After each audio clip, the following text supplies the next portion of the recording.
আপনারা যে যাই বলেন না কেন, ছোট মাছের চচ্চড়ি, বিশেষ করে কাচকি মাছের চচ্চড়িটা হাতে মাখিয়ে একটু বেশি স্বাদের হয়ে থাকে।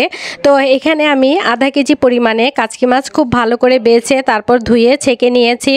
কাচকি মাছগুলো বড় একটা মিক্সিং বলে নিয়ে নিচ্ছি। এখন সবগুলো মশলা একে একে অ্যাড করব। তো প্রথমেই আমি মিহি পেঁয়াজ কুচি দিয়ে দিচ্ছি 1 কাপ পরিমাণে।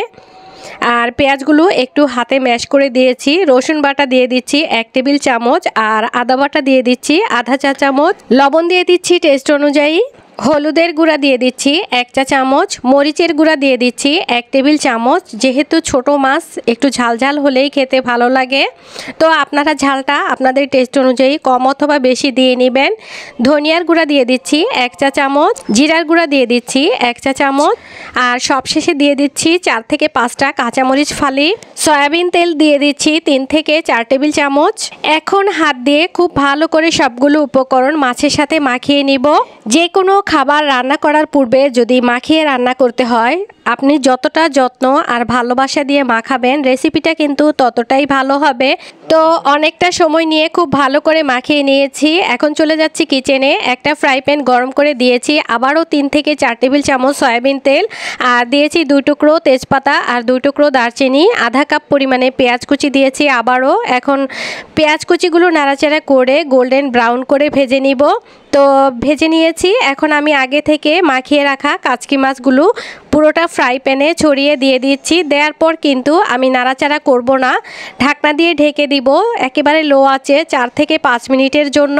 4 থেকে 5 মিনিট পর কাচকি মাছগুলো আমি একটু নেড়ে দিচ্ছি। স্প্যাচুলা দিয়ে খুবই আলতোভাবে নেড়ে দিতে হবে। নিচের কাচকি মাছগুলো উপরে উঠিয়ে দিতে হবে, উপরের কাচকি মাছগুলো নিচে দিয়ে দিতে হবে। এখন দিয়ে দিচ্ছি যে বাটিটাতে আমি ম্যারিনেট করেছিলাম কাচকি মাছ, তো সেই বাটিটা ধুয়ে আমি সামান্য পরিমাণে পানি দিয়ে দিচ্ছি যাতে করে নিচে লেগে না যায়। মাছের চচ্চড়িটা যদি নিচে লেগে যায় তাহলে কিন্তু খেতে একেবারেই ভালো লাগবে না।